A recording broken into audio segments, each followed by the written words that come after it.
ఆది పరాశక్తి హైందవ పురాణాల ప్రకారం సర్వశక్తి మంత్రాలైన దేవత పరబ్రహ్మ స్వరూపం. శక్తి ఆదిపరాశక్తి పరమసత్య స్వరూపంగా గుర్తించబడింది. దేవి భాగవత పురాణంలో ఈ సమస్త సృష్టి యొక్క మూల సృష్టికర్త, పరిరక్షకురాలుగా, వినాశకారిగా ఆదిపరాశక్తి అని సూచించబడింది.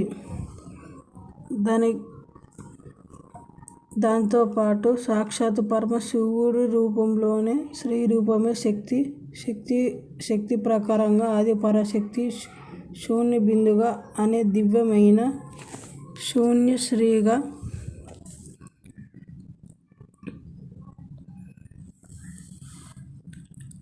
ఈ శక్తి యొక్క సార్వత్రిక ఆత్మ పురుషుడు ప్రకృతి శక్తి జన్మించిన అంశములు. దుర్గాదేవి ఆదిపరాశక్తి యొక్క సమీప రూపాంతరములు. ఆదిపరాశక్తి యొక్క సమీప మానవ రూపమే శక్తి సౌందర్యానికి దేవత అయిన దుర్గాదేవి సాత్విక, రాజసిక, తామసిక గుణాలు మూడు కలిసి ఆదిపరాశక్తి యొక్క భౌతిక రూపము.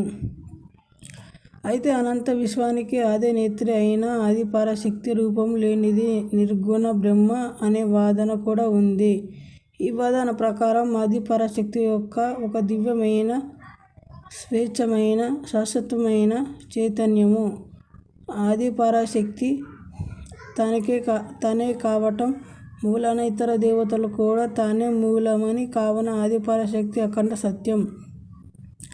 ఈ శక్తి దానికే అదే అసంపూర్ణం. ఆదిపరాశక్తి భర్త లేనిది కాని జగత్తు శివుడి ఆవహించడానికి తాను స్త్రీ రూపంలో జన్మెత్తినది.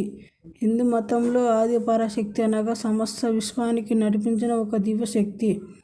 స్త్రీ యొక్క సృజనాత్మకత, శక్తి, దైవత్వాన్ని ఆపాదించే ఒక భావన. భూభాగంలో పై ఆదిపరాశక్తి ప్రాథమికంగా ఫలవంతమైన స్త్రీ రూపంగా అవతరించినాము.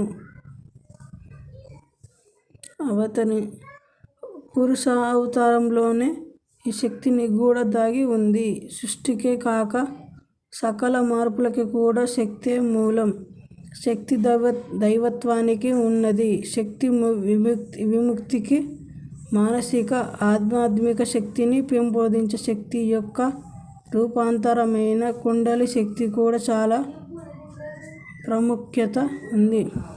ఏ ఆధారం అవసరం లేకుండా సర్వతంత్రంగా ఉండటంలోనే, సమస్త సృష్టిపై ఆధారితమైన ఉండటంలోనే శక్తికి కీలకం. శక్తి ఆధారంలోనే, శైవములోనే ఆదిపరాశక్తి సర్వశక్తి మంత్రాలుగా పూజించబడుతుంది. సాక్షాత్ పరమశివుడినే స్త్రీ రూపము ఆదిపరాశక్తిగా ఈ రూపంలో